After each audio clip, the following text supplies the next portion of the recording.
On a bone-chilling night, I finished cleaning the McDonald's kitchen after a long shift. I had no idea that a terrifying encounter awaited me through the drive-thru window. The speaker crackled to life with an eerie voice. "Welcome to McDonald's. How may I help you?" I responded politely, trying to hide my exhaustion. "I'll have a single black coffee, please," the voice replied, sending shivers down my spine. I processed the order and handed over the coffee as the old sedan with tinted windows pulled up. My heart raced and I avoided eye contact with the shadowy figure inside. "Thank you," the haunting voice murmured. Curiosity got the better of me, and I stole a glance into the car. A wide-brimmed hat covered most of the man's face, making it hard to discern any features, but an overwhelming sense of dread filled the air. "Is there anything else I can get you?" I asked hesitantly. The man lifted his head slightly, revealing a sinister grin that made my blood run cold. "Not for now, but I'll be back. Count on it." He drove away, leaving me with an unshakable feeling of dread. My coworkers dismissed my unsettling encounters as pranks or imagination, but I couldn't shake the fear. The following night at midnight, the same eerie voice came through the speaker. My heart sank as I recognized the pattern. "I'll have a double cheeseburger, extra pickles," the voice replied. I processed the order and braced myself as the tinted car pulled up to the window.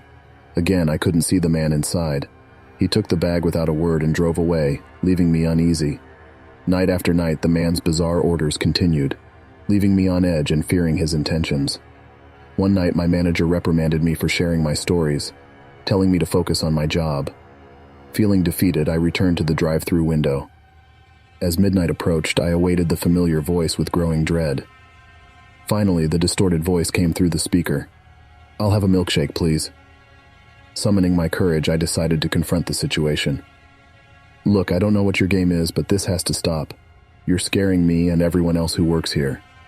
There was a tense silence before the man replied, "I only wanted to see your reaction, but since you don't seem to appreciate my visits, I guess I'll have to find other ways to get your attention." Before I could respond, the man sped away into the night. Fear gripped me, and I couldn't shake the feeling that things were about to take a terrifying turn. The next night, the man didn't come through the drive-thru. My unease grew, fearing what the stranger meant by other ways to get your attention. I looked over my shoulder, expecting to see the shadowy figure lurking in the darkness. Weeks passed and the drive-thru remained quiet. I hoped the mysterious man had moved on, but I received a chilling package at work. Inside was a photo of myself, taken through the drive-thru window with the words, "I'm watching you," written on the back. Panic engulfed me and I knew I had to act. I contacted the police, who launched an investigation. They reviewed the surveillance footage, but the car's plates were obscured, leaving no trace of the person responsible. As the police continued their investigation, my fear and paranoia grew. I couldn't sleep, eat, or escape the feeling of being watched. One night as I was heading home, the dark sedan followed me. My heart pounded as I tried to lose the car, but it stayed close behind. With adrenaline coursing through my veins, I drove straight to the nearest police station. As I pulled into the parking lot, the car behind me sped away, disappearing into the night. The police took my statement and increased patrols around McDonald's. The shadowy figure was never caught, leaving me to live in constant fear of my sinister stalker. Years passed, and the drive-thru encounters became a distant memory for everyone but me. Though I moved and started anew, I couldn't shake the feeling of being watched. The faceless man haunted my nightmares, a chilling reminder that some horrors never truly end.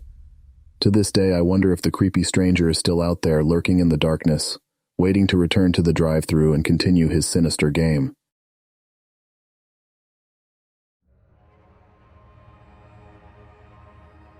My name is Alex, and I was a part-time McDonald's employee. One night, after a long closing shift, I found myself in a chilling predicament that would haunt me for the rest of my life.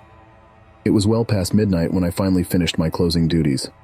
The restaurant was empty, and the lights dimmed as I headed to the bathroom to freshen up before leaving. As I entered the restroom, a sudden feeling of unease washed over me, but I dismissed it as exhaustion playing tricks on my mind. I quickly splashed water on my face and looked at myself in the mirror. My eyes were heavy, and I longed for my bed.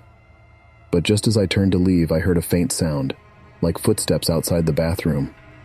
My heart skipped a beat and I froze. The restaurant was supposed to be empty, so who could be wandering around at this hour? I strained my ears, and sure enough, I heard the soft creaking of the back door, signaling someone had entered the building. Fear consumed me, and I knew I had to hide. I slipped into one of the stalls, locking the door as quietly as I could. My breath was shallow as I listened to the footsteps approaching the restroom. The door swung open, and the bathroom lights flickered to life, revealing the shadowy figure of a man. He wore a long coat that concealed most of his features, making him seem like a sinister silhouette in the dimly lit room. My heart pounded in my chest, and I prayed he wouldn't enter the stalls. He paced back and forth, muttering to himself incoherently. His presence felt malevolent, and I knew I was in danger. Minutes felt like hours as I hid in that cramped stall, trying to suppress my heavy breathing. The man seemed to linger, as if he knew he was not alone. Panic surged through me, wondering what sinister motive had led him to the restaurant after hours. Finally, after what felt like an eternity, the man left the restroom. The door swung shut with a soft click, and I remained in the stall, waiting for the sound of his footsteps to fade away. The silence was deafening, and I mustered the courage to slowly open the stall door. Peering outside, I saw no sign of the man. My heart still raced, and I knew I had to get out of there as quickly as possible. I tiptoed through the dark restaurant, trying to be as quiet as I could. Every creak of the floorboards felt like a gunshot in the stillness of the night. As I approached the back door, I heard a faint whisper, sending shivers down my spine. "You can't hide forever, Alex." The words froze me in my tracks. How did he know my name? Was he taunting me? My mind raced, and I knew I had to escape before he found me. With trembling hands, I unlocked the back door and stepped outside, into the cool night air. I sprinted to my car, not daring to look back. As I drove away, I saw in my rearview mirror the man standing in the middle of the road, just looking at me driving away. I quit my job the next day, and I never went back there again.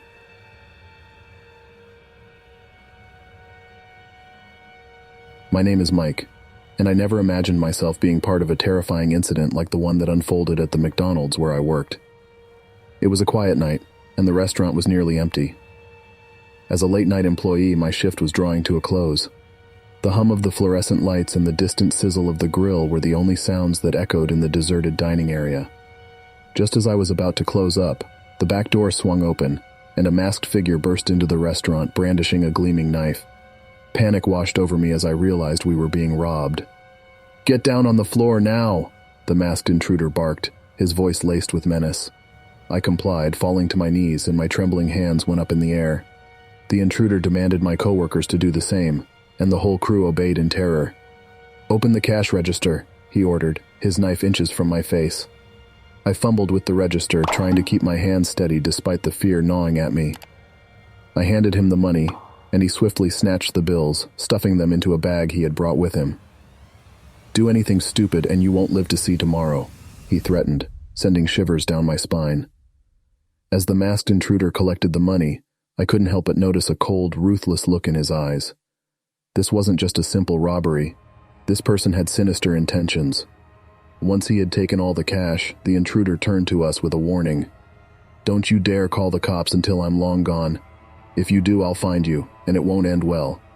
We nodded in fearful agreement, praying that he would leave without harming anyone. He backed toward the exit, never once taking his eyes off us. The seconds felt like hours, and the air was thick with tension. Finally, he vanished into the darkness outside, leaving us stunned and trembling in his wake. The door slammed shut, and the restaurant fell into an eerie silence. We gathered ourselves and quickly locked the doors, unsure if he would return.